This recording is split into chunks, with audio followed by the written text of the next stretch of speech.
신기록입니다. KBS 뉴스 김인수입니다. 토요일인 내일은 전국에 가끔 구름이 많이 끼겠고 대구와 경북은 폭염경보가, 그 밖에 전국 대부분 지역은 폭염주의보가 내려졌습니다. 미세먼지 농도는 전 권역이 좋음에서 보통 수준으로 예상됩니다. 오전 사이 서해안과 남해안, 제주 해안에는 가시거리 1km 미만의 안개가 짙게 끼는 곳이 있겠으니 교통안전에 주의해야겠습니다. KBS 1라디오 저녁종합뉴스 아나운서 전주리 남현종이었습니다.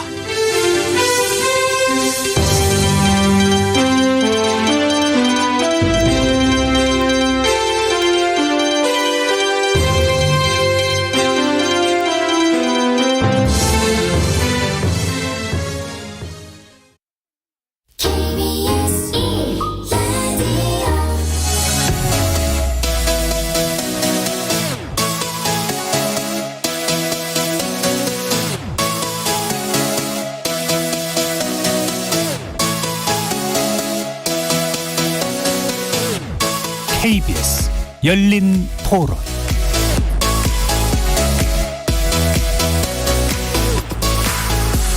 안녕하십니까. KBS 열린 토론 정준희입니다.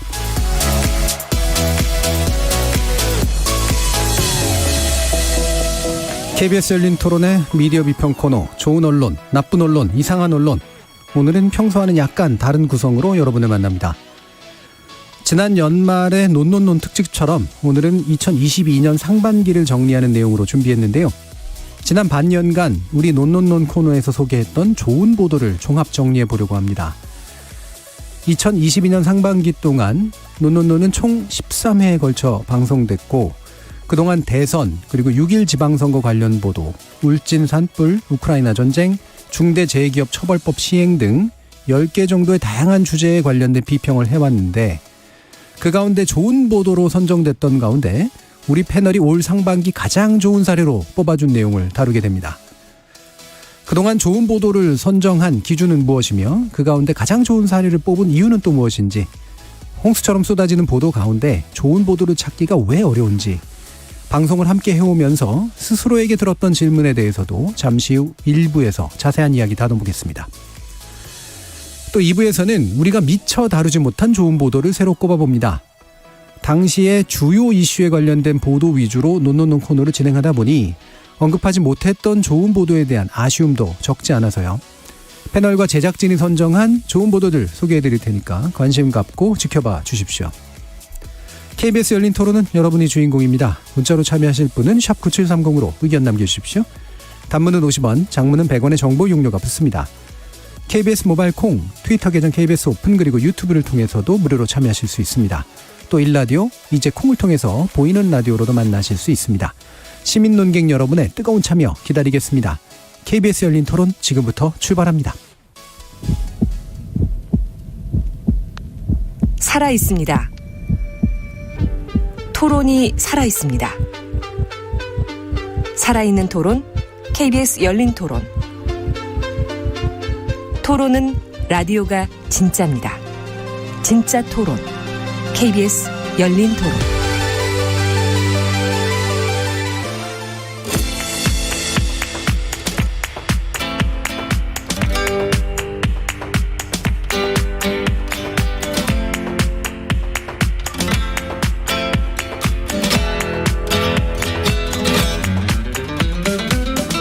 좋은 언론, 나쁜 언론, 이상한 언론?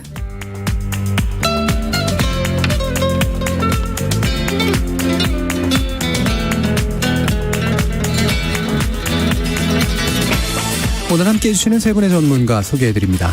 이정훈 신한대 리나시타 교양대학 교수 나오셨습니다. 안녕하세요. 언론인권센터 정책위원이신 정미정 박사 함께하셨습니다. 안녕하세요. 민동기 미디어 전문기자 자리하셨습니다. 안녕하십니까.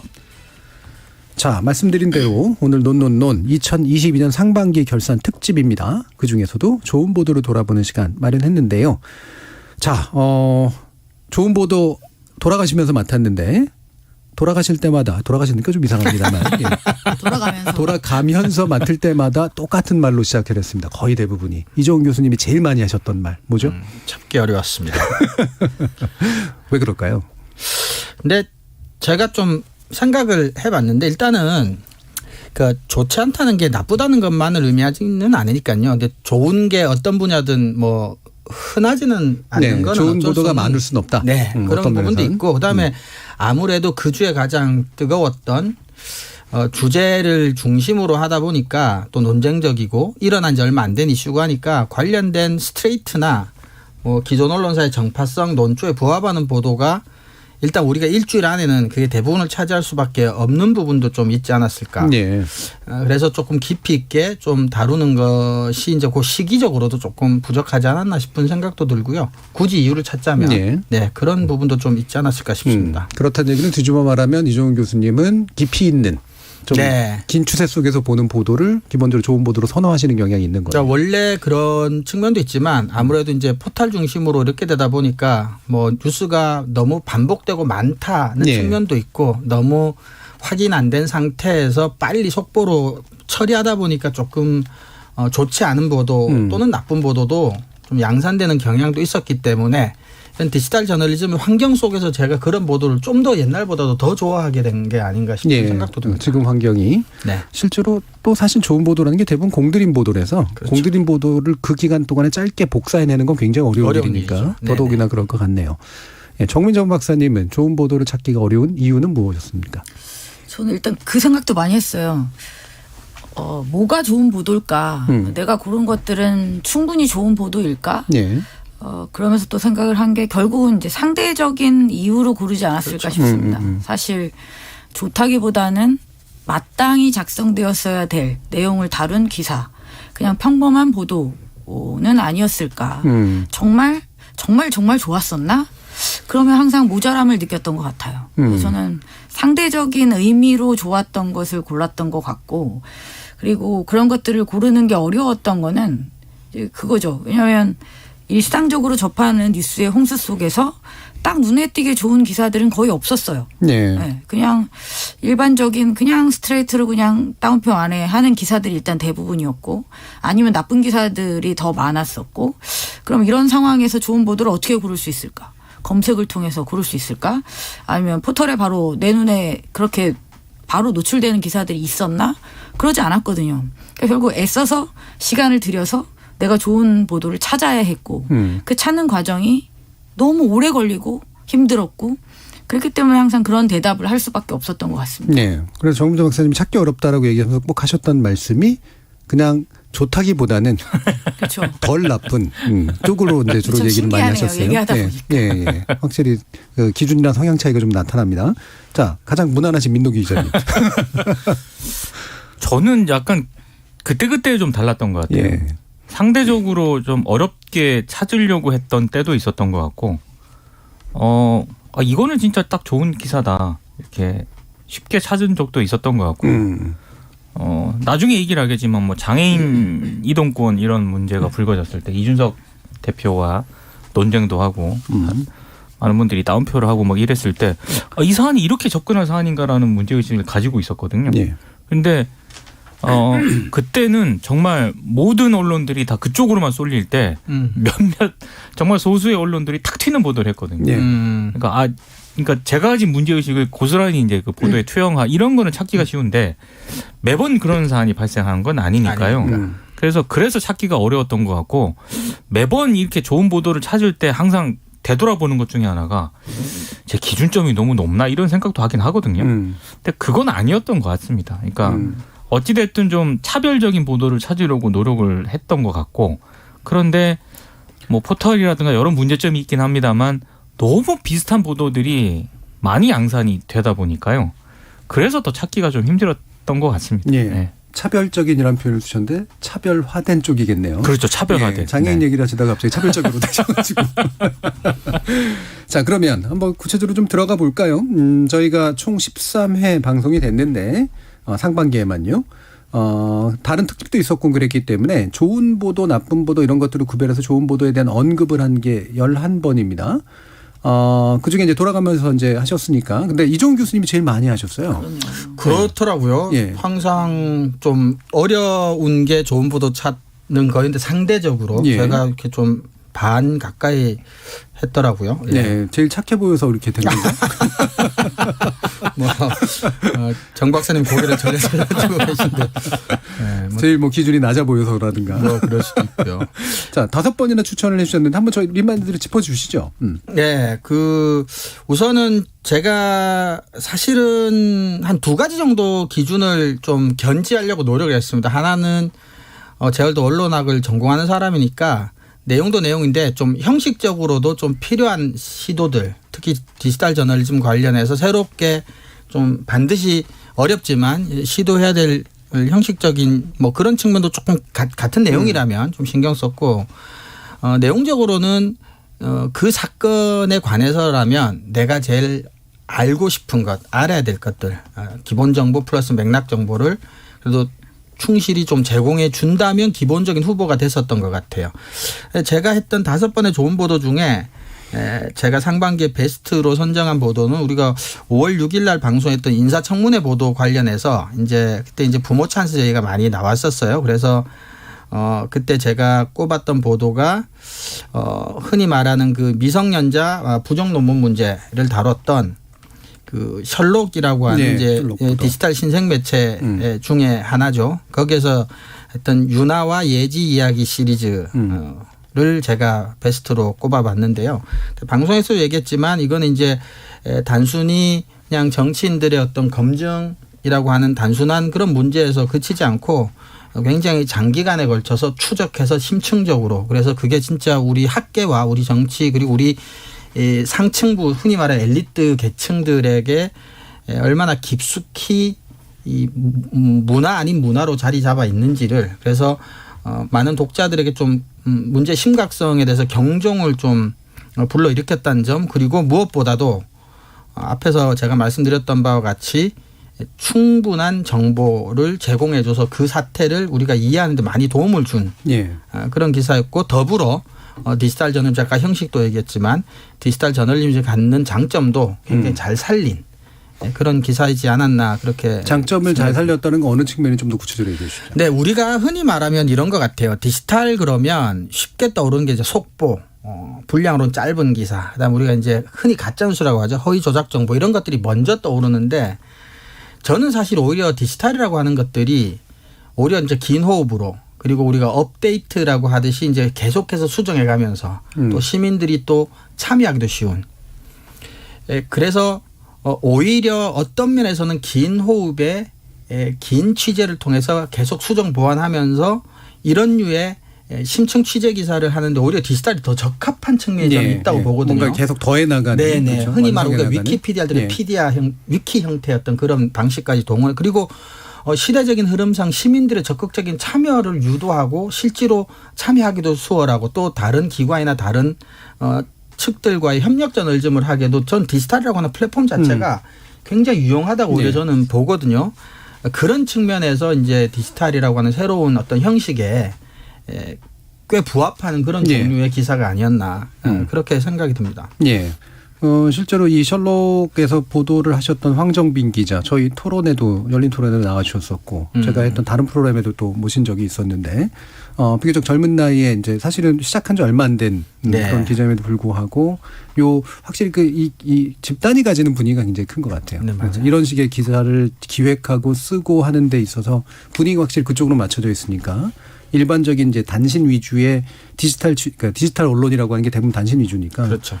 그런 것과는 확실히 차별을 보여줬던 그런 보도였다라고 얘기할 수 있을 것 같네요. 근데 그게 굉장히 중요한 것 같아요. 네. 그러니까 저도 현장에서 뛸 때 가장 많이 압박을 받았던 게 좀 긴 호흡의 기사라든가 이런 거를 쓰고 싶어도 위에서 지시 같은 게 내려오지 않습니까? 네. 매일 소화해야 되는 그런 기사량이 있는데, 근데 그거를 소화를 해야 된다라는 생각이 뭔가를 깊이 있게 취재를 하려고 해도 그걸 후순위에 놓게 되거든요. 그렇죠. 근데 지금 셜록이라든가 흔히 말해서 어떤 그 탐사 보도에 지금 비중을 두고 있는 뉴스타파 같은 매체들이, 거기 있는 기자나 PD들이, 그러니까 그런 매체들에서 좋은 보도가 나올 수밖에 없고, 그게 논논논에서도 자주 언급될 수밖에 없는 이유가 데일리 어떤 그런 시스템에서 굉장히 자유로운 어떤 언론사고요. 실제로 저 회사 분위기라든가 이런 게 굉장히 깊이 있는 취재를 하도록 이제 구성원들에게 이제 그런 걸 어느 정도 보장해주고 북돋워 주거든요. 근데 다른 매체는 그러지를 못하다 보니까 이제 좀 악순환이 계속 되는 것 같습니다. 그러니까 분명히 다른 매체에 있는 기자들 중에서도 좋은 기사를 쓰고 싶어하는 기자들이 분명히 있다고 저는 생각을 하거든요. 예. 근데 그게 구조적으로 뒷받침이 되지 그렇죠. 못하면은 상당히 좀 개인적인 고민에 그치는 경우가 많죠.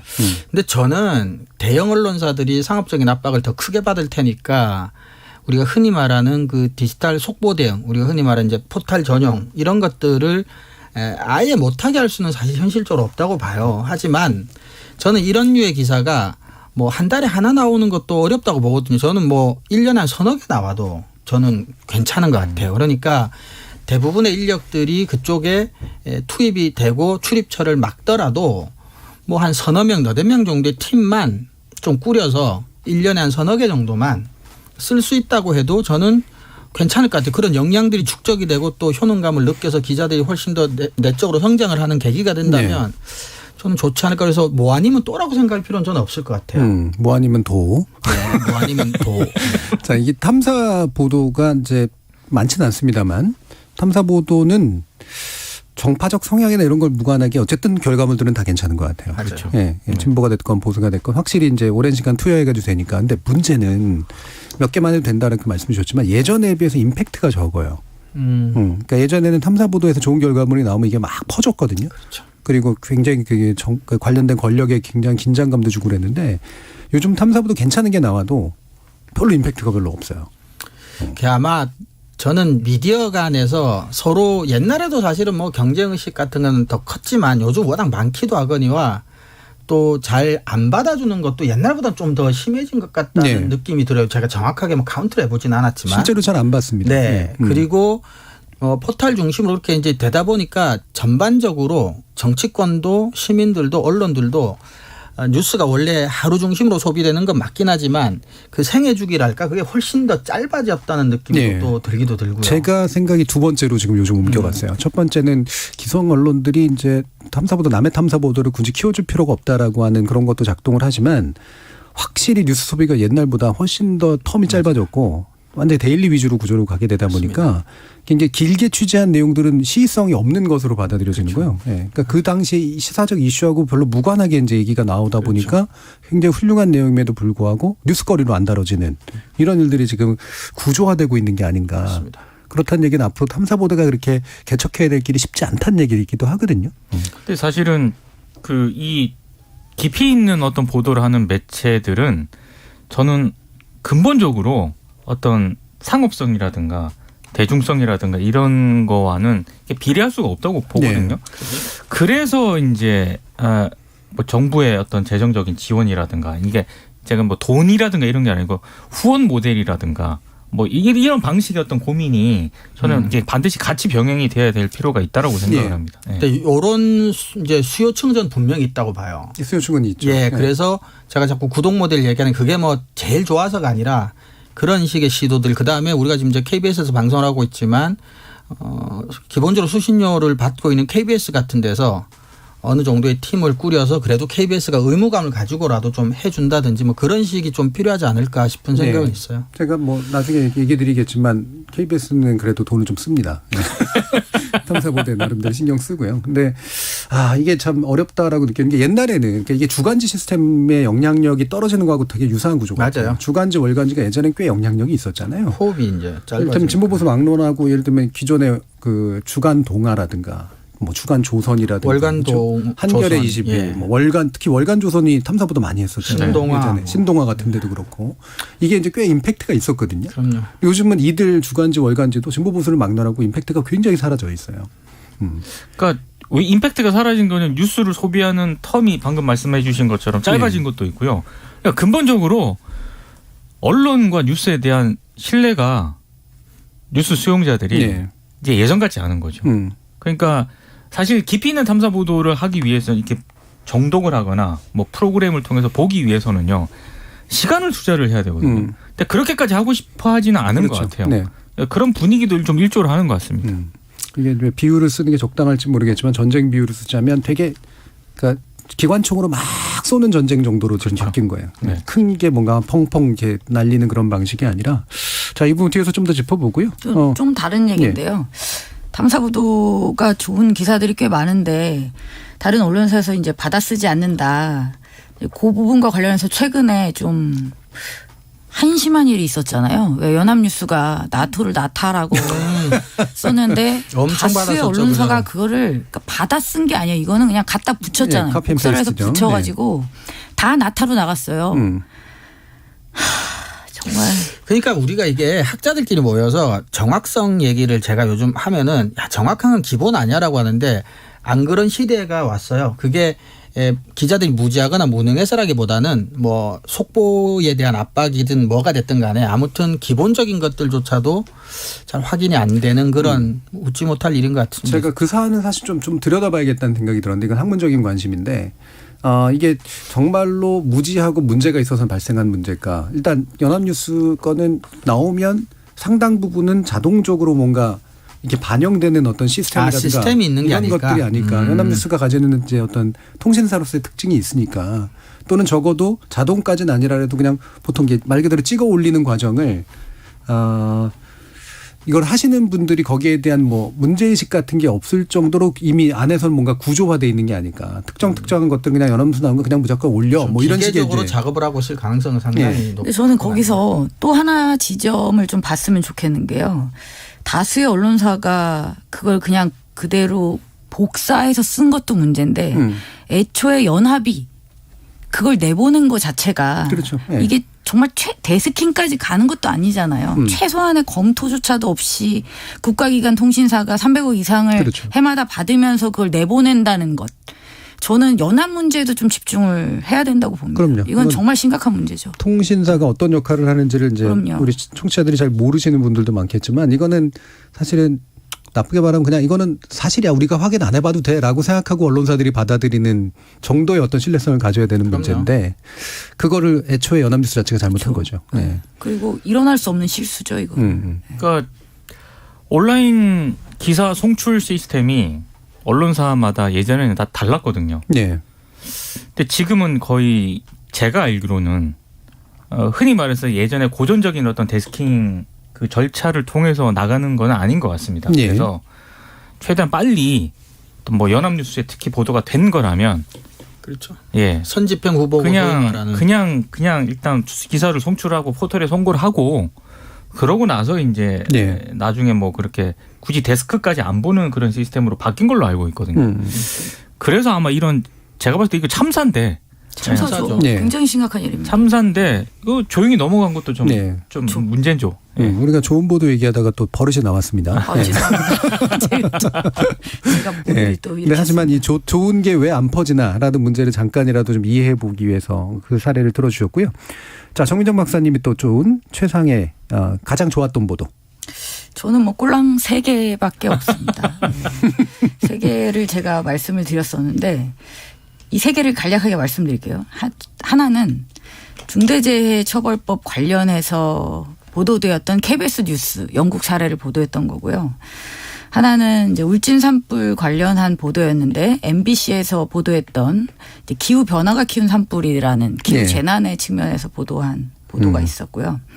그리고 세 번째는 이제 뉴스타파의 시리즈 기사로 윤석열 정부 인사검증을 제가 골라왔었어요. 네. 셋 다 보니까 기획 기사네요. 네, 그리고 기획 기사를 그러니까 선호하시네. 제가 이걸 보면서 저는 제가 이런 것들을 골랐을 거라고 종합적으로 생각을 못 해봤는데 이번에 오늘 방송을 준비하면서 이걸 보면서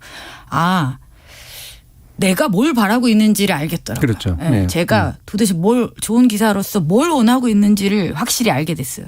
첫 번째는 저는 공영방송이 좋은 기사를 하는 걸 바랍니다. 예, 예, 예. 그래서 의도적으로 KBS와 MBC를 찾았던 것도 사실이고요. 결국 골라낸 거죠. 어쨌든 이제 찾아온 거고. 예. 그리고 또 하나는 이제 뉴스타파로 미루어서 또 제가 말씀드릴 수 있는 게 그거죠. 제가 아까도 잠깐 말씀을 드렸는데 좋은 기사를 찾는 것은 불가능에 가까운 일이고 파편화돼 있어서 어디에 숨어 있는지 모르는 좋은 기사를 고르는 게 너무 어렵다. 그래서 저는 언론사가 그러니까 내 이름을 걸고 이 브랜드를 걸었을 때 이 브랜드를 찾아서 들어가면 거의 확실하다. 라는 식의 언론사가 만들어져야 된다는 생각을 항상 하고 있거든요. 그러니까 뉴스타파나 아까 말씀하셨던 셜록은 최소한 그게 되는 거죠. 그 브랜드에서 나온 기사는 일단 괜찮을 것이다라는 그게 어느 정도 지금 이루어졌다고 저는 보고 있습니다. 기대감이 있는 거죠. 네, 기대감이 확실히 있는 거죠. 그래서 저는 이제 그 기사의 내용보다도 제가 고른 세 개의 매체를 통해서 제가 뭘 바라는지, 물론 이것만이 옳다고는 말할 수 없지만 제가 뭘 바라는지를 스스로를 또 이해하게 되면서 또 그게 또 더 안타깝다는 생각도 많이 들었습니다. 예. 그러니까 공영방송이라면 좀 어떤 이슈던가 검색을 해서 들어갔을 때 항상 상대적으로는 좋은 기사임을 바라는 것이 과도한 것일까? 네. 또 이런 질문에 또 맞닥뜨리게 되더라고요. 사실은 네, 제일 중요한 포인트를 짚어주신 거죠. 우리가 기존의 언론사를 많이 소비하지 않았잖아요. 특정 언론사 한두 개 정도만 그렇죠. 신문 보고 방송 하나 보고 보통 이런 식이었고, 그랬는데도 정보에 대해서 부족감을 그다지 많이 안 느꼈던 이유는 그들의 눈에 의해서 걸러진 기사들을 보고 내용적으로 좋은 걸 확인하는 게 세상이 돌아가는 건 안 돼서 가장 현명하고 빠른 길이다라고 하는 걸 체험적으로 느꼈기 때문이잖아요. 요즘은 특정 언론을 찾아보는 경우 거의 없죠. 그렇죠.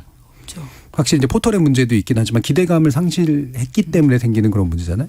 실제로 예를 들면은 1등 신문이라고 하는 조선일보도 굉장히 좋은 기사와 정말 저열한 기사가 함께 나오고, 이거는 뭐 방송사는 좀 덜한 편이긴 합니다만 신문사들이 대부분 이렇게 된 것 같아요. 그렇죠. 그게 좀 자승자박이라는 걸 알았으면 좋겠어요. 근데 포털에서 돈을 벌어야 하니까 포털에 최적화된 기사를 많이 올리고 그럼 네. 그게 이제 상위에 가니까 일반 시민들이 많이 보는 기사는 신문에 실린 그대로 표현하면 정제된 기사라기보다는 포털을 겨냥하고 쓴 매니어 언론 기사들이니까 시민들은 아까 말씀하신 그 언론사 브랜드에 대해서 주로 포털에 상위에 올라오는 뭐 따옴표 제목의 기사들 중심으로만 인상을 만들게 되니까 예. 자기들은 억울하다 하지만 사실은 저는 일정 정도는 자승자박의 뭐 경우도 있다고 저는 생각하는 거죠. 그러니까 이제 과거에 언론사는 이제 말 그대로 뉴스 생산자이자 이제 발행자, 퍼블리셔인데 지금 그리고 예를 들면 구글이나 이런 데들 포털은 애그리게이터라고 이제 뭔가를 누적시켜 놓는 데다 어떤 가치 판단 없이 이렇게 이제 본 거잖아요. 지금은 일반 언론사들도 퍼블리셔가 아니라 애그리게이터가 되는 것 같아요. 점점. 나타를 보면 알 수 있죠. 이것저것 다 모아놔야 그래야지 많이 보고. 근데 그중에 나쁜 게 외로 더 잘 끌리고 그러니까 그런 문제들하고 연관이 된 것 같은데, 말씀처럼 지금 이제 좋은 보도라고 찍어주셨던 그런 내용들은 그래도 기대감은 어느 정도는 가질 수 있는 그런 언론사들에 의해서 생산됐다라고 보셨네요. 민동기 기자님은? 저는 좋은 보도를 가장 적게 한 것 같더라고요. 예. 제가 쭉 오늘 준비를 하면서 보니까 저는 주로 뭐 이상한 보도 심지어는 좋은 보도나 나쁜 보도 하실 때도 이상한 걸 얘기하셨어요. 이상한 보도를 차별화돼. 예. 많이 했던데, 제가 어떤 걸 했나 봤더니 1월 달에는 그 김건희 씨와 관련된 여러 의혹들이 있지 않습니까? 이 의혹을 뉴스타파가 좀 집중적으로 보도를 한 적이 있었거든요. 예. 근데 왜 이걸 제가 좋은 보도라고 이제 생각을 했을까? 이 자체로도 전 지금도 좋은 보도라고 생각을 하고요. 다만 뉴스타파를 그때 주목을 했던 거는 당시 많은 언론들이 거의 주목을 안 했거든요. 그러니까 뉴스타파하고 정말 몇몇 언론 정도만 했는데 그 중에서 뉴스타파가 가장 깊이 있게 접근을 했던 것 같습니다. 예. 그래서 이제 꼽았던 것 같고, 제가 추천했던 좋은 보도 가운데 가장 베스트라고 생각하는 거는 장애인 이동권 보장 시위 관련 보도였는데, 제가 그때 2개 정도를 얘기를 했었거든요. 하나는 전주 MBC가 보도한 그런 리포트가 하나 있었고, 왜냐하면 특히 장애인 이동권과 관련해서 정말로 심각한 곳이 지역이거든요. 예. 전주 MBC를 제가 한 좋은 보도의 사례로 추천을 하긴 했습니다만, 사실 전주 MBC뿐만이 아니고요, 지역 방송사 KBS도 물론이고 포함해서 그때 적지 않게 이 문제를 주목을 했었습니다. 저는 그래서 역시 그러니까 어떤 곳에서 어떤 사안을 바라보느냐도 굉장히 중요한 것 같다. 예. 서울에서 보는 거하고 지역에서 보는 거는 분명히 다르거든요. 그래서 전주 MBC 보도를 그때 추천을 했었고, 제가 또 전주 MBC와 함께 추천을 했던 보도 가운데 하나는 뉴스톱의 기사였는데, 사실 많은 분들이 아시는 것처럼 뉴스톱이라는 매체 자체가 팩트체크를 전문으로 하는 매체거든요. 근데 이제 저는 특히 장애인 이동권과 관련해서 언론의 기본적인 시각은 어쨌든 사회적 약자지 않습니까? 그럼 사회적 약자인 장애인들이 왜 이렇게 오랫동안 지하철에서 시위를 벌이고 이 역사가 어떻게 된 것이며 그럼 쟁점이 뭐냐 대체 이런 것들을 체크를 해주는 게 언론의 역할이라고 보거든요. 예. 근데 당시에 거의 상당수 언론들이 이 장애인의 지하철 시위와 관련해서 이준석 국민의힘 대표가 한 발언 거기에 대한 장애인 단체들의 어떤 반박 그리고 재반박 이거를 따옴표 중계하는데 그쳤습니다. 네. 그런 측면에서 봤을 때는 뉴스톱의 보도 물론 뉴스톱보다 더 전문적으로 이 문제를 주목했던 거는 장애인 문제를 전문적으로 하는 전문 언론들이 있습니다. 네. 그 언론들은 지속적으로 이 문제를 제기를 해왔고요. 사실 이 장애인 이동권 문제가 제대로 좀 조명을 받으려면은 기성 언론들이 좀 제대로 접근을 해줘야 되거든요. 근데 그런 부분에 있어서는 좀 많이 부족했고 뉴스톱이 저는 그나마 이런 문제들에 있어서는 잘 좀 접근했다고 네. 생각을 그거 잘 쓴 기사였었어요. 예. 했고요. 그리고 또 제가 뭘 했나 봤더니 6.1 지방선거 보도와 관련해 가지고 그 다들 이렇게 그때 6.1 지방선거가 사실 겉으로는 지방선거였지만 거의 뭐 중앙선거라고 해도 서울선거라고 해도 과언이 아니었지 않습니까? 근데 뭐 시사인을 비롯한 일부 언론이 또 이번 지방선거에서 역대 최대 무투표 당선 사태가 빚어졌잖아요. 왜 이런 사태가 빚어졌는지를 또 시사인이 굉장히 꼼꼼하게 짚었더라고요. 그래서 아마 이걸 저희가 좋은 보도로 추천했던 것 같습니다. 예. 이 중에서도 베스트는 뭐예요? 저는 베스트를 장애인 이동권 뉴스톱과 지역 언론사들의 이 문제 제기라고 생각을 합니다. 예. 특히 이 논논논을 하면서도 제가 이제 약간 좀 미안하다고 생각을 하는 게 지역 언론들에서 보도한 기사들도 분명히 좋은 보도들이 있거든요. 맞아요. 우리가 좀 근데 그런 보도까지 구체적으로 저희가 체크를 못하기 때문에 이제 지역 언론들의 좋은 보도도 우리가 추천을 해야 된다라고 생각을 하는데 저는 그 어떤 약간 미안함이라고 그럴까요? 그런 게 많이 작용을 했던 것 같아요. 예. 미안함이 작용하면 기준으로 별로 좋은 것 같진 않아요. 잘 쓰게 됐고. 자, 근데 5122님이 독자가 관심을 가지면 좋은 매체가 발전하지 않을까요? 오프라인 구독 같은 거요. 라는 말씀 주셨고요. 10006님은 또 이런 말씀 주셨습니다. 토론에는 반론도 존재해야 된다고 봅니다. 근데 항상 출연진이 조중동 비판만 하시는 것 같은데요. 라는 그런 말씀도 주셨는데 토론에는 반론도 존재해야 된다고 봅니다는 맞는 말씀인 것 같고요. 근데 이제 반론이 그러니까 우리가 금요일 코너는 좀 특성상 막 반론하고 막 서로 토론하고 하려고 하기보다는 보통 고용 패널들을 중심으로 해가지고 특정 분야에 대한 이야기를 좀 깊이 있게 판다거나 아니면 교양 있게 판다거나 이런 쪽에 초점을 맞추기 때문에 아마 일반 이제 월요일에서 목요일까지 이어지는 토론보다는 약간 다르게 느끼실 것 같다라는 건 일단 해명을 좀 드리고 자, 이 비판에 대해서는 어떻게 생각하십니까? 왜 조중동만 비판하십니까? 제가 작년에 인천국제공항공사 정규직 전환 관련 논란이 있었을 때 그 논란과 관련된 보도를 진보 2개, 보수 2개, 중도 하나 해서 5개 신문의 관련 보도 전수를 비교해 보셨어요? 비교를 해가지고 예. 저는 좀 질을 좀 평가를 한번 해봤는데 갈등을 다루는 방식이나 취재원의 다양성, 취재원의 수, 우리가 흔히 언론학에서 이제 언론 보도의 질을 기본적으로 평가하는 객관적인 지표 면에서 봤을 때 진보적인 신문이 확실히 좀 나았어요. 예. 근데 이건 하나의 사례에 불과할 수도 있지만 갈등을 다루는 방식, 취재원의 다양성, 취재원 수 같은 것들이 왜 보수 언론이라고 해서 그렇게 안 좋았을까라고 제가 이 논문을 쓰기 위해서 막 고민해서 결론을 써야 되니까. 예. 근데 제가 그때 도달한 결론 중에 하나는 물론 이제 약간의 심증과 방증, 물증 다 포함해서 그러니까 상대적으로 우리나라는 보수 언론들이 커요. 큰 언론들이 흔히 말하는 디지털 속보 대응을 많이 합니다. 예. 디지털 속보 대응의 전형적인 단점이 갈등을 좀 더 자극적으로 다룬다거나 그렇죠. 취재원을 다양하게 시간이 없으니까 빨리 올려야 되니까 그리고 취재원의 수가 적다거나 이런 기본적인 문제들에 소홀할 수밖에 없습니다. 근데 우리는 제작진들과 협의하에서 이제 어느 순간부터는 칼럼이나 사설을 안 다룬 지가 좀 됐죠. 예. 그러니까 진보 보수라고 해서 우리가 어떤 내용이나 논조 차원에서 좋은 보도 나쁜 보도를 선정할 수는 이미 없는 상태고요. 예.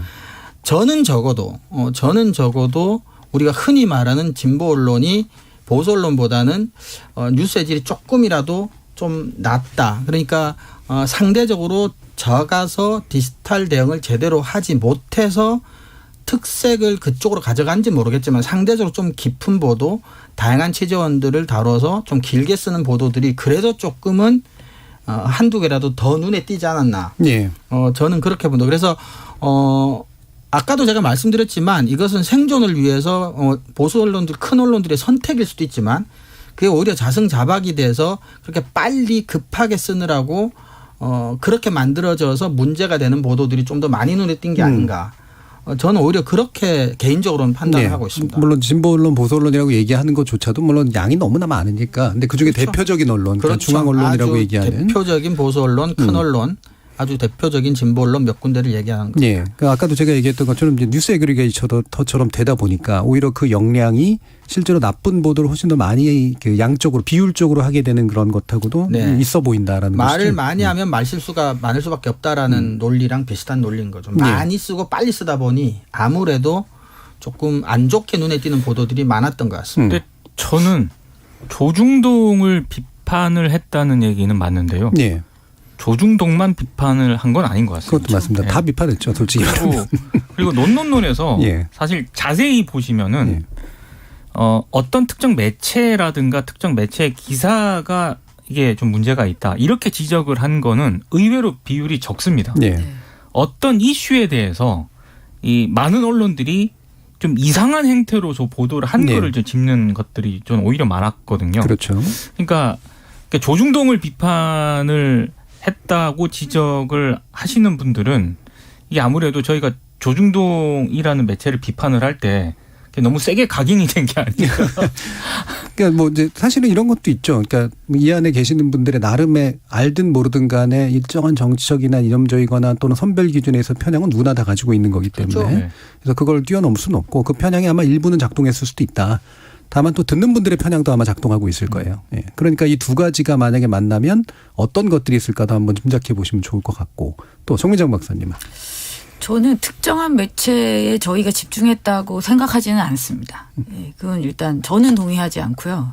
그리고 이제 조중동 매체가 좀 더 각인이 됐던 이유는 아무래도 저희가 나쁜 보도나 이상한 보도를 말할 때 특정한 이슈에 대한 경향을 주로 우리가 이야기를 하긴 했지만 대표로 가져온 기사들이 아무래도 이제 그쪽 기사들이 좀 네. 있지 않았을까 싶고 대표로 왜 그들 매체의 기사를 가져오냐면 가장 빠르거나 가장 길거나 가장 나쁘거나 가장 폭력적인 어휘를 사용하거나 예. 그러니까 어떻게 보면 상대적으로 좀 더 말을 저희가 이렇게 성계를 하기에 더 적절했다 생각했기 때문이지 그 신문들만 잘못했고 나머지 신문들은 잘했다? 그 절대 아니죠. 예. 그래서 저는 특정한 매체가 다 나쁘고 특정한 매체가 다 옳았다. 차라리 그럴 수 있었으면 좋겠습니다. 근데 지금은 그렇게 정돈할 수 없다는 건 우리 모두 알고 있고 그것은 저는 상당 부분 오해라고 생각합니다. 예. 그리고 참고로 얼마 전에도 세미나에서 발표가 있었죠. 연구 결과긴 하지만 이제 우리나라 언론들이 디지털 공간 특히 포털에서 얼마나 이제 타블로이드화 돼가냐. 그러니까 예. 선정적이고 자극적인 언론으로 변모해 가느냐.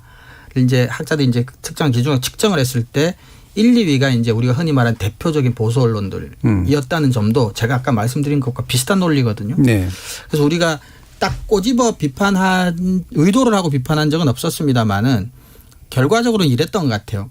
굉장히 괜찮은 몇몇 소수의 보도들과 대부분은 이제 리던던시라 그러죠. 그러니까 의미 없이 반복되거나 중복되는 굉장히 많은 나타 케이스처럼 잘못된 것까지도 그대로 베끼는 대부분의 그리고 몇몇 또 굉장히 나쁜 보도 항상 이런 식이었던 것 같아요. 근데 이제 큰 언론들 몇몇이 이제 뉴스 리던던시 중복되고 반복된 뉴스 생산에서 차지하는 포션이 워낙 크다 보니까 좀 더 눈에 띄어서 대표로 가지고 온 경우가 좀 있지 않았을까. 네.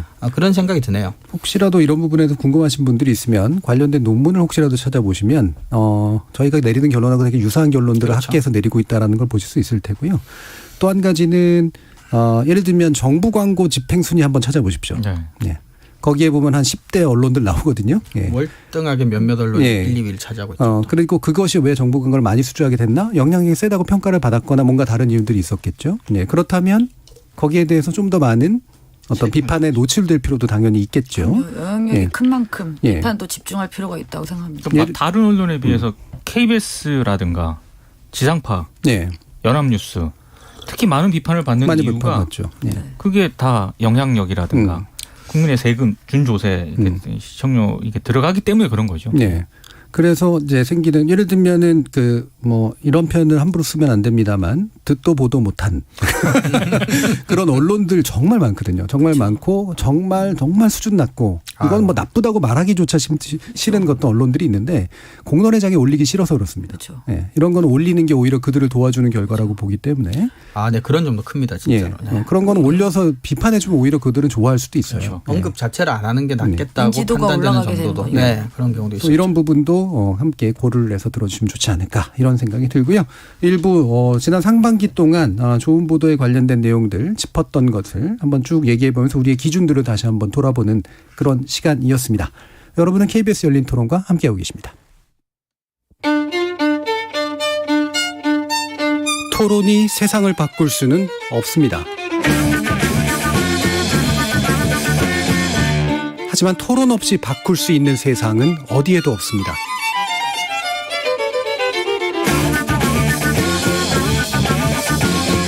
세상의 선한 변화를 갈망하는 당신. 정답이 아니라 질문의 힘을 믿는 당신. 우리 KBS 열린 토론에서 만납시다.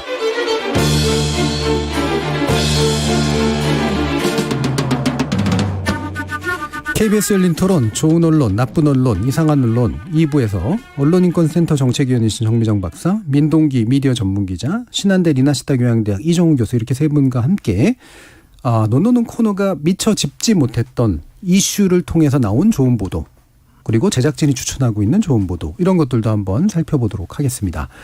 그러니까 우리가 이제 이슈 위주로 한다라고 하는 건 예를 들면 선거 시기에는 선거 보도를 또 평가하다 보니까 그렇죠. 그 시기에 선거 보도가 아닌 영역에서 좋은 보도가 나왔을 수도 있는데 그거를 이제 소개할 수 없었던 그렇죠. 그런 일들이 있었기 때문이죠. 자, 그럼 정미정 박사님 어떤 것들이 이제 묻혔던 거 한번 꺼내 보셨나요? 저는 올해 제가 접했던 기사 중에서는 이 기사가 제일 좋았고요. 그래서 별도의 다른 기사를 찾을 필요가 없을 정도로 제가 마음에 들었던 네. 기사였습니다. KBS 기사입니다. 이거는 제가 KBS를 일부러 찾지 않았음에도 불구하고 워낙 유명해졌고 이 기사가. 네. 그래서 이제 알게 되었던 기사인데요. 그 KBS 대구방송총국에서 취재한 기사입니다.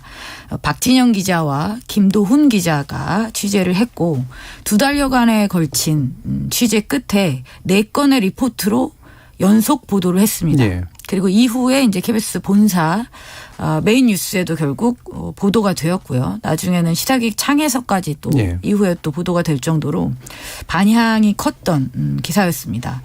제목은 GPS와 리어카 연속 보도고요. 이 어르신들이 이제 폐지 수집 노동을 하는 것과 관련된 이제 기사들입니다. 그러니까 이 4차례의 기사의 결론은 그겁니다. 그러니까 노인 빈곤 문제를 드러내는 것에서 그치지 않고 이 노인들이 하고 있는 폐지 수집이 결국은 굉장한 어떤 사회적 기여, 예. 그러니까 공적인 가치를 갖는다라는 결론까지 이끌어내었던 좋은 기사였습니다. 이거 참 잘 쓴 논문이네요. 정말 훌륭한 논문이라고 얘기할 정도로 할 만해요. 할 만한 정도로 그렇죠? 스스로도 보고서라고 이게 하고. 그 뭐라고 할까요? 그냥 빈곤 문제를 드러내는 데서만 그치지 않았던 이유 중에 하나가 예. 협업을 했어요. 네. KBS 대구방송총국하고 그 기자들과 한국 노인 인력 개발원 연구진이 같이 협업을 했기 때문에 어떤 연구진의 생각도 많이 투영이 된 거죠. 그러니까 이것이 거기까지 공적인 가치를 창출한다라는 결론까지 갈 수 있는데 많은 도움이 되었다라고 또 볼 수 있을 것 같습니다. 예, 이게 공익적 가치 측면에서도 확실히 좋은 아이템 선정이었고 이른바 데이터 저널리즘을 요즘 관습적으로 써버리는데 그렇죠. 상당히 데이터를 잘 확보해가지고 뭔가 좋은 기사를 쓰는데 설득력 있게 활용한 이런 점도 굉장히 훌륭한 것 같아요. 그리고 또 그런 측면도 있더라고요. 이게 굉장히 다양한 그 방식을 통해서 노출이 됐어요. 텔레비전, 그다음에 유튜브, 예. 그다음에 또 디지털 기사. 그래서 각각의 그 타겟층이 다를 수 있는데 정말 전방위적인 세대를 다 아우를 수 있는 방식으로 그렇죠. 기사가 다양하게 공유될 수 있었다라는 측면에서도 정말 긍정적으로 평가할 수 있는 좋은 기사라고 봅니다. 이제 디지털 기술이 갖고 있는 이건 굉장히 긍정적인 측면이죠. 그렇죠. 이제 리던던시는 정말, 디지털이 갖는 부정적인 비슷한 데에서 이제 부정적으로 가는 거지만 저도 사실은 몇 개 갖고 온 것 중에 이 몇 개 기사가 뽑아봤던 있어요. 것 중에. 네네네. 그렇죠. 그래서 진짜 이거는 여러 가지 면에서 내용도 좋지만 아까 말씀하셨지만 이게 이제 데이터룸이라는 섹션 하에 있어요. 네. 그래서 데이터 저널리즘, 협력 저널리즘 이런 차원에서 괜찮고 민 기자님 말씀하셨지만 이제 대구 총국 지역에서 열심히 또 이렇게 취재해서 좋은 성과물을 낸 거에 대해서도 좀 저도 이걸 굉장히 높게 평가하는 리포트라고 생각을 하는 게 네. 한국의 언론들은 정치 보도가 지나치게 과잉돼 있습니다. 양쪽으로 네. 너무 과잉이 돼 있고 그리고 모든 걸 정치 보도화하죠. 네. 그리고 그러면 예전에 같은 경우에는 이른바 그 사회부로 분류가 되는 그렇죠. 그런 보도 같은 예. 경우는 이런 보도들이 조금씩 있었거든요. 조금이라도. 근데 최근에 사회부로 분류되는 기사들을 쭉 제가 뭐 전수조사를 한 건 아니지만 그 보도 양태를 보면은 살인, 이게 강력 사건이 있지 않습니까? 그리고 굉장히 좀 자극적인 화면, 예. 사진, 영상 이런 게 많이 등장을 합니다. 그러니까 특히 그런 게 포털에도 많이 노출이 되고 방송사들이 편성하는 그 비중에 있어서도 그런 것들이 우선적으로 배치가 되거든요.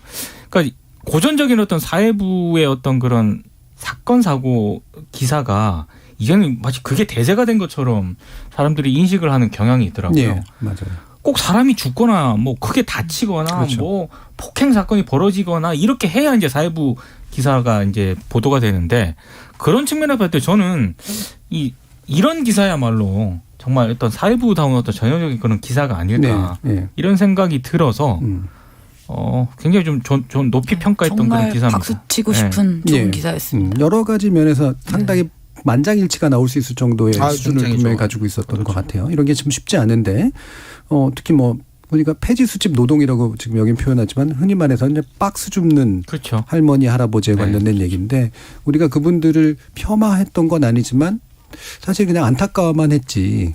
말씀하신 것처럼 기여를 하고 있다라는 부분에서 그렇죠. 많이 생각 못했을 거예요. 그렇죠? 네. 사실은 저임 노동으로 기여하고 있는 거나 네. 마찬가지긴 한데. 자, 민동기 기자님. 저는 이제 이런 기사가 앞으로 좀 많이 나와야 된다라고 생각을 해서 이걸 가져왔는데요. SBS의 김범주 기자가 예. 이거는 이제 리포트를 한 건 아니고요. 인터넷 사이트에 이제 취재 파일이라는 형식으로 이제 신문으로 따지면 한 기자 수첩 정도 되는 겁니다. 근데 너무 이게 언론의 민낯을 보여주는 대표적인 어떤 케이스라고 생각을 해서 예. 제목은 장관 바뀌더니 미래를 내다보는 영험한 국토교통부라는 예. 제목인데요. 여기 이게 해프닝이 있었죠. 예. 이게 언론계에서 회자가 굉장히 많이 됐었는데 많이 회자가 된 것에 비해서 보도는 거의 없었습니다.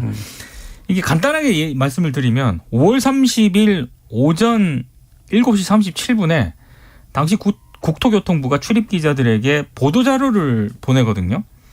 한마디로 이제 원희룡 국토교통부 장관이 GTX A 노선의 종착지인 동탄역 공사 현장을 방문해서 지역 주민과 만나서 다양한 의견을 듣는 기회를 가졌다. 예.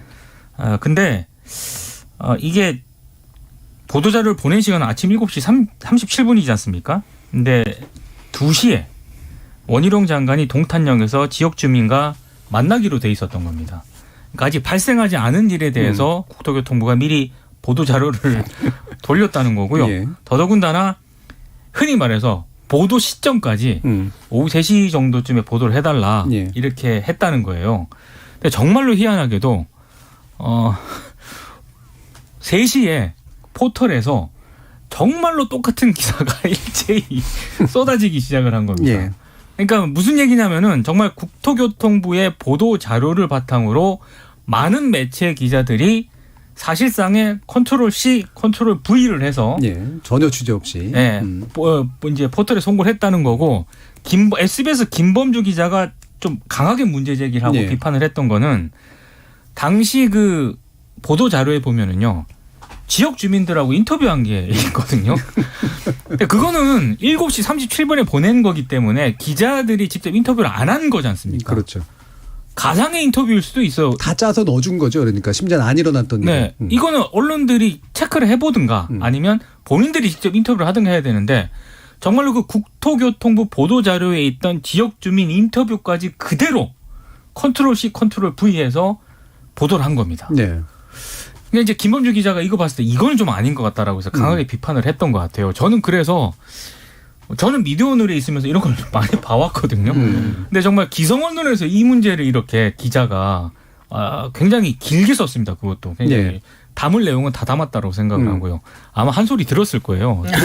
동료 기자로. 그럼요. 주변에서 아유 뭘 또 그런 걸 썼냐 막 이랬겠죠. 네. 저는 이런 기사가 많이 나와야 된다라고 생각을 하고 예. 또 하나는 이게 과연 국토교통부 출입 기자들만의 문제일까? 저는 아니라고 생각합니다. 상당히 일반화된 문제죠. 다른 출입처에도 이게 만연화돼 있다라고 생각을 하거든요. 그럼 이런 거는 좀 언론계 이게 저는 이런 게 언론계 자정 스스로 자정 능력을 보여준다라고 생각을 하거든요. 예. 그래서 이런 보도가 나올 때 언론계 스스로에서 이걸 비판하는 보도가 앞으로 더 많아져야 된다고 생각을 합니다. 네. 아니, 근데 이렇게 암울한 얘기를 하시면서 이렇게 신나 보이십니까? 이렇게. 아니 저는 이런 보도가 이렇게 기성 언론에서 나왔다는 거에 대해서 아, 반갑다. 저는 굉장히 반갑더라고요. 네. 그러니까 이게 민동 기자님 어떤 식으로 보면 이게 일종의 걸어치기를 하신 건데 그렇죠. 언론의 생태를 비판하면서 그 비판을 수용하고 또는 스스로 제기한 기자의 행위에 대해서는 굉장한 칭찬을 해서 네. 좋은 보도로 이제 찍어주신 거죠. 사실 이거 쉽지 않은 일이라는 것들을 알아야 될 텐데 쉽지 그렇죠? 않죠. 네. 기자라는 집단이 얼마나 동료의식이 강한 집단이어서 이게 사실은 회사를 건너뛰어서 잘못된 부분들에 대해서는 서로들 얘기 안 하는 거, 함구하는 거 이게 되게 압력이 심하잖아요. 그 약간 좀 이게 신랄하게 지적을 하고 있거든요. 사실 이 보도를 했던 기자들이 만약에 이 취재 파일을 읽었다라고 한다면은 굉장히 아마 좀 기분이 안 좋았을 겁니다. 예. 아니 제목만 해도 그렇잖아요. 장관 바뀌더니 미래를 내다보는 영험한 국토교통. 근데 실제로 이런 기자들이 적지 않기 때문에 네. 이 취재 파일을 한번 읽어보시고 정말로 진짜 제대로 된 정보를 우리가 전하고 있는가 언론 종사자 분들께서 이런 어떤 자성은 한번 필요한 대목이지 않을까 싶습니다. 네. 이게 저희 언론학계에서 옛날에 만들어진 개념 중에 수도 이벤트라 해서 이제 가짜 사건, 예, 가짜라기보다는 이제 사실은 의사 만들어진 사건. 의사 사건이라고 그렇죠. 부르는. 근데 이제 그게 좀 어려운 개념이라서 잘 얘기는 잘 안 하는데 이게 사실은 있는 일인데 그게 그냥 발생한 사건이 아니라 사실은 다 연출되고 만들어져서 이미 예정돼 있던 사건 대부분이 이제 예를 들면 대통령 취임식 같은 거 이런 걸 그런 개념으로 얘기하는데 이렇게 안 일어났던 일을 먼저 연출해 놓은 거는 좀 너무 심한 케이스인 것 같아요. 저는 기본적으로 뭐 부처에서 보내주는 보도 자료를 바탕으로 기사를 쓸 수는 있다고 보는데요. 네. 최소한 그 해당 지역 주민과의 인터뷰 정도는 할 수 있잖아요. 그 직접 해야죠. 이런 건 진짜 너무 좀 그래요. 이건 진짜 네. 아닙니다. 이건 네. 진짜. 네. 예. 아무리 보도기사 모아주는 게 신문처럼 된 경우들도 네. 있지만 실제로. 자, 그런데 이게 참 좋은 보도를 얘기하면서 나쁜 얘기를 해야 돼가지고 좀 묘하긴 합니다. 자, 이정은 교수님은 아까 강조해 주셨던 디지털 저널리즘의 시도 네. 측면에서 또 새로운 보도를 찾으셨나요? 그것까지 고려해서 예. 네. 제가 몇 개 얘기했는데 갖고 왔는데 하나는 이미 이제 정 박사님께서 KBS 데이터 저널리즘 좋은 케이스 하나 네. 말씀해 주셨고 하나는 이제 뉴스레터라고 하는 형식 이것이 뭐 최고라고 볼 수는 없지만 저는 꽤 괜찮은 지금 시도해 볼 수 있는 이제 한겨레가 하고 있는 것 중에 하나인데 위클리라고 해서 뭐 한겨레 H하고 위클리를 합친 말이 아닐까 싶은데 네. 그러면서 아까 조금 전에 민 기자님 말씀하셨지만 우리 언론 특유의 이제 정치 과잉 또는 정쟁화 이런 것 속에서 정말 생활 속에서 일상 속에서 독자들이 정말 궁금해하고 필요할 만한 얘기들을 좀 깊이 있게 다뤄서 뉴스레터 형식 길게 대표적인 게 하나가 이제 6월 9일 날 나간 쿠팡이 나한테 왜 이럴까. 이건 보면 왜 쿠팡이 같은 유료 회원인데도 할인율을 다르게 적용한다거나 오히려 가입한 사람한테 더 비싸게 판다거나 뭐 이런 식의 문제 제기들이 있어가지고 그것을 아주 꼼꼼하고 촘촘하게 취재를 해서 뉴스레터 형식으로 만든 거예요. 근데 뉴스레터라고는 하지만 가격이 달라요? 네 그렇다고 해요. 뭐 그래서 전혀 문제가 몰랐네. 조금 됐었던 모양이던데요. 다르죠. 네. 그래서 뉴스레터도 홈페이지 들어가면 지난 것들은 볼 수가 있습니다. 가입을 하지 않은 분들도. 그래서 좀 찾아볼 수 있고 뭐 예를 들면 6월 16일 나간 거는 이제 항공권 대란 오늘이 가장 싼 이유.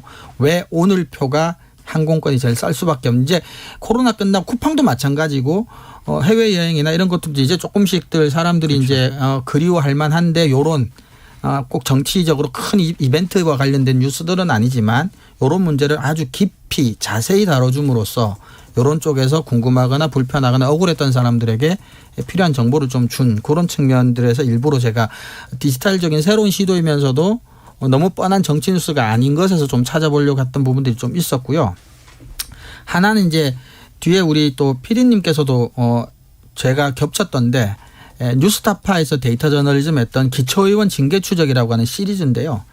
우리가 이제 지방선거 중앙 중심이라는 얘기를 했지만 지방정부가 상대적으로 중앙언론에 의해서 이제 권력 감시의 대상이 좀 안 되는 측면이 많고 그중에서 특히 기초의원들 좀 그런 측면들이 있는데 그럼에도 불구하고 이제 뉴스타파에서는 이제 기초의원들의 이제 부정 비리 징계 문제를 추적을 해서 예.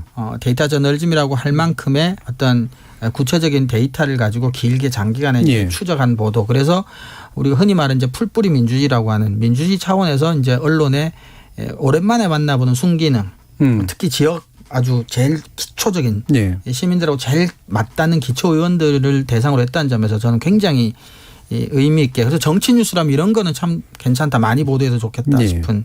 네. 그렇게 세 개인데 하나는 이제 정 박사님 하셨고. 예, 네. 예.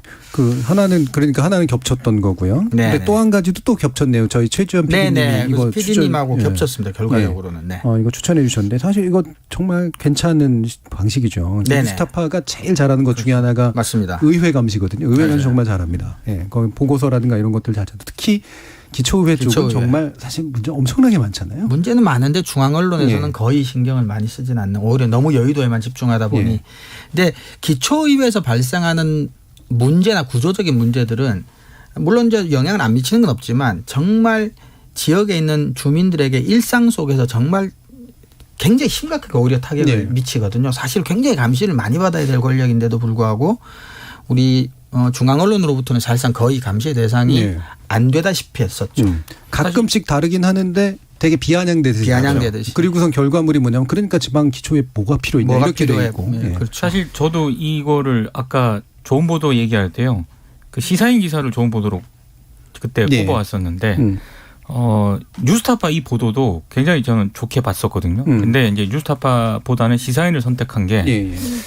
제가 이렇게 좋은 보도 추천하는 매체를 보니까 이상하게 뉴스타파가 많더라고요. 한 번 정도는 걸러가려고. 어떤 면에서는 유리한 면이 있어요. 네. 우리가 그 후원 구조를 가지고 있기 때문에 그렇죠. 저희들이 선호할 수밖에 없는 의미 있는 아이템을 고르는데 훨씬 더 특화돼 있죠, 확실히. 네. 근데 정말로 이 보도는 시리즈 보도였는데 일단 그래픽도 잘 사용을 했고요. 아 정말로 심각하구나. 기초의 맞아요. 무투표 당선자들의 예. 전부 그런 건 아니지만 그렇죠. 네. 정말 문제가 심각한 후보들이 무투표로 당선이 됐다라고 하는 걸 너무나도 잘 보여줘서 깜짝 놀랐던 그런 기억이 있습니다. 예. 송민정 박사님은 언급하실 거 있어요? 이게 저는 오늘의 목적에 대해서 다시 한번 생각을 하게 되는 게 좋은 기사들을 얘기하는데 계속 우울한 내용들을 다루고 있다는 느낌을 떨쳐버릴 수가 없습니다. 특히 지방의회 같은 경우는 제가 그전에 지방선거 때도 그 말씀을 드렸었는데요. 교육감 관련한 부분은 정말 이 지방의회보다도 더 아무도 다루지 않잖아요. 저 열린 토론에서 다루죠. 네. 근데 정말 관심 많아요. 우리나라 사람들이 교육률이 높고 이렇다 보니까. 사실 잘안 대중들의 다루죠. 관심이 머무는 곳이 교육감 쪽은 굉장히 많은데도 불구하고 보고도 간대요. 네, 수요가 그렇게 많은데도 공급이 전혀 이루어지지 않고 있는 것. 근데 제가 이것을 기대할 수 있는 곳은 다시 또 뉴스타파여야 하는가? 뭐 저는 그런 고민이 좀 많이 들었습니다. 지금 들으면서. 저희가 열린 토론에서 사실 교육감 문제를 다루면서도 이게 이제 그 찬반 의견을 이제 균형을 잡아야 되는 게 토론 프로그램의 특징이다 보니까 이게 또 이상하게 전선 형성된 게 교육감에 있어서의 부정적인 문제들을 어떻게 해결할 것인가에서 방법론 가지고 찬반이 된 게 아니라 교육감 선거를 할 필요가 없다. 할 필요가 있다로 찬반이 형성돼 버렸어요. 그래서 교육감을 선거로 뽑을 필요가 있냐. 예, 예. 물론 이제 그 부분도 고민할 필요가 있긴 하지만 그건 또 어나더 의제가 되는 건데 또 다른 의제인데 그래서 그런 것들이 이 지방의회나 같은 그 지방 선거에 관련해서 뭔가 문제를 낼 때 가장 중앙 정치 위주로 이제 시각으로 바라보다 보니까 생기는 이제 그런 한계들이 좀 있다라는 판단이 좀 근데 들더라고요. 그게 제도 개선의 의견을 내는 데 있어서 근거가 스스로가 보도하지 않아서 일어난 일을 다시 원인을 삼아서 제도 개선을 이야기하는 그렇죠. 것은 예, 예. 저는 일단 말이 안 되는 기본적으로 이야기지 문제 있는 않습니까? 수단 논법이죠. 네. 네, 사실은. 네. 사실은 이런 게 이제 문제가 있는 것들을 스스로 구축해 놓고 언론들이. 그렇죠. 그 내가 결과를 문제를 가지고. 만들었는데 네. 그 문제 때문에 제도를 바꾸라는 식으로 지금 이 논지를 펼치고 있잖아요. 예, 예, 예. 자, 그러면 제가 이제 뭐 하나 추천드리고 싶은 거는 그동안 우리가 가장 최근에 나와서 그랬습니다. 이게 이것도 시사기획창 KBS인데요. 탐사보도팀이 이제 돌아가면서 시사기획창을 만들잖아요. 근데 얼마 전에 코스닥 개미귀신이라고 하는 네, 저도 그거를 냈어요. 들어봤습니다. 근데 이게 또 주식 종토방이라고 하는데도 반응도 엄청 좋았습니다. 맞아요. 근데 이게 되게 철저하게 추적도 되게 잘해서 분들은 핵심적인 문제의식이 저는 좋았다고 보는데 우리나라가 왜 자본주의가 제대로 발달된 자본주의가 아닌가를 보여주는 그런 케이스였거든요. 예. 우리나라 자본주의는 결국은 자본시장이 건전해야 되고 기업에 좋은 투자가 몰려야 되는 거잖아요. 그런데 그 기업에 좋은 투자가 몰릴 수가 없는 이유를 너무나 명확하게 보여주는 거죠. 기업을 털어먹는 사람들이 주가를 만들고 결국은 돈을 모아서 기업을 털털털털 비워놓고선 자신들이 이익을 쏙 빼놓고 자본 없이 M&A하고 이런 과정들을 되게 좋은 자료에 바탕을 둬서 추적을 한 다음에 실질적으로 이제 그 증언이나 이런 것들을 만들어내서 보는 방식이 상당히 괜찮았어요. 그래서 많은 분들이 주식 투자를 하고 계신데 심지어는 이런 거 있잖아요. 우리나라 주식 투자를 하면 안 된다라고 많은 분들이 또 얘기하거든요. 왜 그런지 아세요? 저는 아예 주식자 좀 문외 아니십니까? 저도 주식을 아예 안 해서. 네. 우리나라 그 CEO들은 주가를 올리는 데 관심이 없다는 겁니다. 그거는 반자본주의적 행태 근데 아닙니까? 왜 그런지 아세요? 물론 이제 모든 CEO가 그러진 않죠. 근데 미국하고 비교하면 미국은 CEO는 무조건 주가를 올리는 그렇죠. 거래요. 작은 지분으로 전체를 좀 통제하는 데 용이하게 그렇죠. 하려고 예. 하는 거. 지배 구조에서 소유주가 얼마 안 되는 돈으로 전체를 통제하려면 주가가 너무 올라가 버리면 감당이 잘 안 되는 거예요. 그리고 또 한 가지가 상속할 때 문제가 생겨요. 그렇죠. 네. 그러니까 주가가 오르는데 별로 관심이 없는 거예요. 그럼 뭐 서구 자본주의에서는 상상하기 힘든. 네. 그런 문제가 근본적으로 있고 근데 주가 오르는데 관심이 있는 사람들은 또 뭐다? 그걸로 털어먹으려고 하는 사람들. 그러니까 주가만 뻥튀기 시켜놓고 돈 모아서 터뜨리려고 하니까 결국에는 좋은 기업들은 그나마 괜찮은 기업들은 CEO가 주가 올리는데 별로 관심이 없고 주가가 가지고 막 널뛰기 하는 데들은 그거 가지고 돈 벌 생각이 없는 그런 기업들이 이제 운영이 되고 있고 해서 결국 우리나라 주식시장이나 자본시장이 얼마나 허약한가를 굉장히 잘 보여주는 거네요. 정준희 교수님도 분명히 좋은 보도를 추천을 해주셨는데 우울하네요. 아니 근데 그거는 그럴 수밖에 없는 게 그렇죠. 우리나라는 뭐. 좋은 보도가 사회 문제점이나 그렇죠. 이런 것들을 그걸 잘 다루게 이제 되니까. 파헤치고 비판하는 그렇죠. 거니까 내용을 얘기하다 보면 이제 네. 그럴 수밖에 없죠. 네. 또 저는 오늘은 좀 즐거운데요. 그래도 좋은 얘기 많이 해서. 좋은 보도가 좋은 사회를 보도해야 되는 것만은 아니니까. 그렇죠. 그렇죠. 약간 네. 북한 저널리즘하고 비슷한 거잖아요. 근데 오히려 너무 이렇게 미담식 보도는 오히려 네. 좋은 보도라고 보기에는 좀 아니, 그런 그렇죠. 측면도 있죠. 예. 그러니까 하긴 좋은 현상을 좋은 보도를 했으면 제일 좋을 텐데. 네. 그렇죠. 이 부분이 점점 이중으로 어렵죠, 사실은. 자, 그러면 또 제작진께서 추천해 주신 좋은 보도는 민동 기자님이 또 하나 뭐 소개해 주시겠어요? 아까 최지원 PD님이 예. 선정한 거는 언급을 했고요. 서승표 PD께서 이제 추천을 해주신 건데 이거는 시사인에서 실린 건데요. 그러니까 우크라이나 흔히 말해서 전쟁을 많은 언론들이 보도를 하지 않았습니까? 그런데 저는 이 보도를 왜 우리 제작진이 추천을 했을까를 생각을 해봤는데 한마디로 이 전쟁을 어떤 위치에서 바라볼 것인가 이거 굉장히 중요한 네. 문제인 것 같더라고요. 그러니까 아마 많은 분들이 러시아가 우크라이나를 침공했을 때 주로 이제 뭐 정치인들의 보도, 정치인들의 입장, 예. 러시아가 어떻게 하고 어딜 뭐 침공에 들어갔고 우크라이나 대통령이 뭐 항전 의사를 밝히고 이런 것들이 대부분이었잖아요. 그리고 외신들을 비롯한 이제 기자들이 리포터를 하는 방식도 뭐 피난민들 그리고 이런 뭐 그러니까 피상적으로 접근을 하기가 우리가 받아들이기가 굉장히 쉬운데 시사인이 이 내용을 보도를 한 거는 심장내과 전문의로 일하다가 딸을 낳고 출산 휴가를 보내던 중에 전쟁이 시작이 됐는데 예. 27일 동안 일기를 직접 쓴 건데 그걸 이제 입수해가지고 이제 보도를 한 겁니다. 그러니까 공개를 한 거예요. 거기 보면은 그러니까 단순히 우리가 뭐 스트레이트라든가 이런 기사에서 볼 수 없었던 여러 가지 전쟁의 참상이라든가 진짜 어떤 심정일까 이런 것들을 잘 볼 수가 있거든요. 근데 다만 한 가지 한계는 있습니다. 예. 시사인이 이게 정기 구독이고요. 예. 정기 구독자 전용 기사. 그리고 로그인을 해야 되는 거기 때문에 혹시 정기 구독이라든가 로그인이 안 돼 있는 상태라면 기사를 전문을 볼 수가 없기 때문에 조금 기다리시면 시간은 좀 지나야죠. 그렇죠? 포털에 공개가 됩니다. 예, 예. 그런 좀 한계가 있긴 합니다만 어찌됐든 굉장히 좀 괜찮은 어떤 이게 이 내용이 좀 괜찮다는 게 아니라 우리가 전쟁을 어떤 시각으로 바라볼 것인가에 대해서 한 번쯤은 느끼게 해줄 수 있는 그런 그렇죠. 기사였다고 봅니다. 예. 미국의 시각이냐 러시아의 시각이냐 그다음에 정치인들의 시각이냐 진짜 전쟁을 치르고 있는 일반 사람들의 시각이냐 해서 제일 우리가 정보가 부족한 곳이 맞습니다. 우크라이나에서 실제로 전쟁을 당하고 있는 일반인들의 그렇죠. 시각이죠. 예. 그런 점에서는 저도 이제 회원이 안에서 읽지는 못했는데 풀린다면 꼭 한번 읽어보고 싶네요. 예. 저는 사실은 우크라이나 전을 바라보면서요.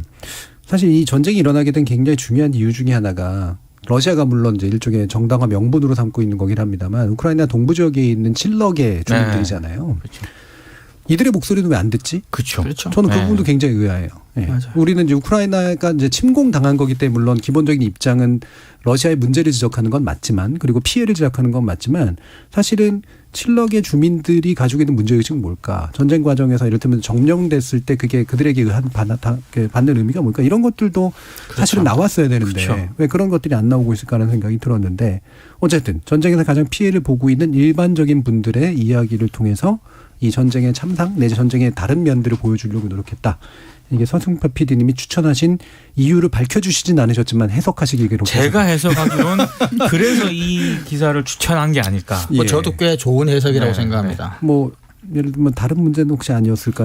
뭐 이제 사진이 괜찮았다거나. 나중에 뭐. 혹시 제 해석이 좀 잘못됐다면은 예. 개인적으로 반론을 받도록 하겠습니다. 알겠습니다. 네, 일단은 로그인 뭐 아이디가 없어서 사진이나 뭐 이런 이유는 확인하기가 좀 조금 어렵고 뒤면 나옵니다. 네, 조금 더 기다려보면 되겠습니다. 최지원 PD님, 서승표 PD님이 추천해 주신 내용이 있었고요. 우리 또 두 분의 담당 작가가 계신데 작가님들이 추천하신 것도 있어요. 정미정 박사님이 좀 소개해 주실래요? 네, 지금 시간이 얼마나 있을지 모르겠습니다만 2분 정도 있습니다. 짧게 빨리 말씀드리겠습니다. 권행란 작가님이 추천해 주신 거는 한겨레 신문의 기사인데요. 예. N번방 가해자 집행유예가 왜 맞나 판사들에게 직접 물었다. 직접 물었다. 네. 진짜 판사들이 이 답변을 하는 내용을 통해서 지금 현실에서 무엇이 문제인지를 판사들의 인터뷰를 통해서 끌어내고 있어요. 그 담당 판사한테 물은 건 아니죠. 그러니까 아마 그런 것 같아요. 네. 시간이 없으니까요. 예. 네, 그러니까 이 여러 가지 제도적으로 어떤 부분이 개선돼야 되는지 물론 이제 사법부의 인식이 많이 이 변화를 거스를 수는 없지만 그럼에도 불구하고 제도적으로 어떤 부분이 개선돼야 되는지를 조목조목 잘 밝히고 있었습니다. 그리고 이현수 작가께서 추천해 주신 기사는 구정은의 현실지구 시리즈로 영국의 현대판 인간거래 1,800억 주겠다. 난민은 르완다로. 이건 이제 1,800억을 주고 난민을 다 르완다로 보내는 영국의 어떤 그 예. 난민 정책에 대한 비판을 다루고 있고요. 또 하나는 우크라 전쟁이 부른 인도네시아 식용유 파동 역시 같은 현실지구 시리즈의 또 하나의 기사입니다. 이게 외신 전문 기자 출신인 구정은 저널리스트의 시리즈 기사로서 예. 국제뉴스가 우리가 좀 약한 편이지 않습니까? 많이 그럴 약하죠. 때 더욱 빛나는 기사였다라고 추천을 해주셨습니다. 예. 그 N번방 요 기사는 원래 한겨레가 그 판결문에 대한 분석을 했잖아요. 네. 예. 그래서 그게 굉장히 좀 반향이 좋았죠. 예. 그리고 저희도 모셔가지고 한번 얘기를 하는 그런 기회들도 좀 있고 그랬는데 그리고 나서 이제 후속 기사를 쓰신 보도, 거죠. 네. 예. 그리고 현재 부장 판사를 인터뷰해서 대신 기억시 니은시 기억 판사 니은 판사 아마 네, 이렇게 네, 나왔던 걸로 실명을 하지 기억하는데. 않았고요. 네. 네. 그래서 담당 판사가 직접 얘기하기는 어려울 테니까 그럼에도 불구하고 굉장히 의미 있는 그런 내용이었던 것 같고 구정훈 기자는 사실 워낙 뛰어난 국제 기자죠. 네. 네. 그렇죠. 이 분야로 가장 잘 알려져 있는 이제 중동 전문 또 기자이기도 했었었고 그래서 이분이 문화일보에서 계시다가 경향신문 계시다가 지금은 나왔는데 한결에 뭔가 이렇게 기고를 하시는 아마 그런 내용인 것 같아요. 그래서 우리나라 국제 뉴스 굉장히 부족하지만 구정우 기자 같은 되게 뛰어난 기자들이 있다라는 점도 많이들 기억하시고 찾아봐 주시면 감사하겠습니다. 자, 좋은 상반기 결산으로 만들어본 좋은 보도에 관련된 이야기들 이것으로 모두 마무리할까 하는데요. 오늘 함께해 주신 민동기 기자님, 이정훈 교수님, 정미정 박사님 세 분 모두 수고하셨습니다. 감사합니다. 고맙습니다.